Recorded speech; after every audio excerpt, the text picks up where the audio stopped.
Hello everyone, welcome back to my channel and this is Vinolin, the storyteller. Are you a 90s kid? If you are a 90s kid, you know how Super Mario Brothers has been a constant in most of your childhoods.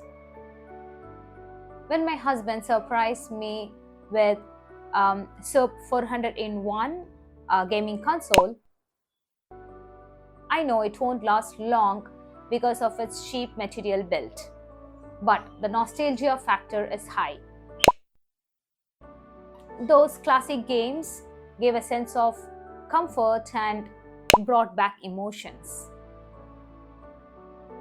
But the contemporary consoles lack the feel and they prioritize a simulation over experience.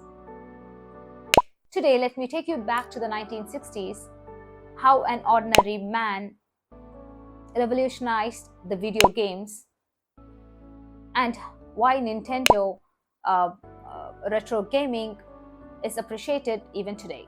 Gunpei Yokoi was born in Kyoto, Japan in September 10, 1941. After earning an electronics degree, Yokoi did not really do well in his academics and he applied for a position in Nintendo in 1965. He was asked to maintain the assembly lines used to manufacture the Hanafuda carts. In 1966, Hiroshi, the president of Nintendo, visited one of the factory and he noticed this tiny toy, an extended arm which Yokoi created to entertain himself during the spare time. Hiroshi liked the toy and asked Yokoi to develop the toy for the Christmas rush. This was a wooden lattice with the extended arm which extends and grabs when the handles are brought together. This is called the Ultra Hand and it was an instant hit.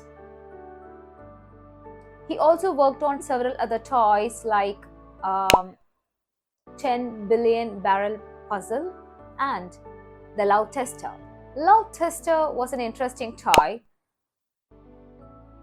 It was an instant hit among teenagers. You know what? The couple held hands and they also held on to the toy with their free hands, forming a circle. The toy tells how compatible they are. I'm not surprised why it was an instant hit among teenagers.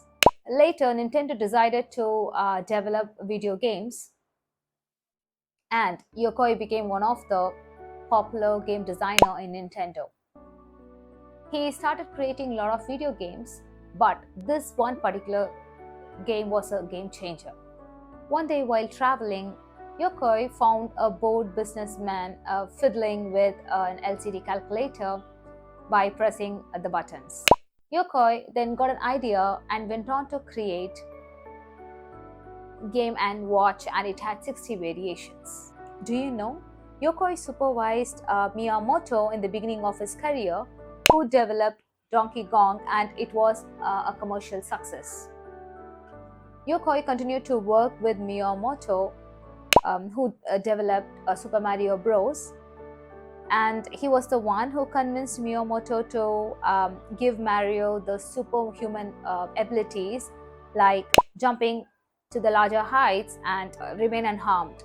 Who can forget the 8-bit theme song, which actually still runs in the back of our head?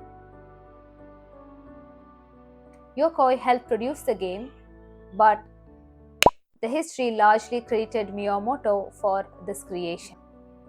Yokoi later designed the Game Boy, which was again a huge hit. Another of his creations, Virtual Boy, was a commercial failure. The machine quickly earned a reputation for causing eye strain due to the red and black graphics. And Yokoi's winning streak came to an end. Then he had to quit Nintendo after 31 years. Yokoi is known for his radical thinking since he insisted always, games do not necessarily require a cutting-edge technology, but a novel and fun way to play is important. While the competitors wrongly assumed that the consumers need the fancy colors and the cutting edge technology, Yokoi's lateral thinking phenomenon figured out three things: simplicity, fun, and battery life. This timeless formula kept his creations ahead generations. In 1997, Yokoi was riding a car with his associate and was unfortunately killed by a passing car, leading to his untimely death. He has a biography written, Father of Games, Gunpei Yokoi, the man who created Nintendo's DNA. His design philosophy continues to shape Nintendo's strategy even today. So many games we play today would not exist without Yokoi. Hope you all enjoyed this story. Stay tuned and I'll get back with more interesting stories. Until then, bye from Vinolin the Storyteller.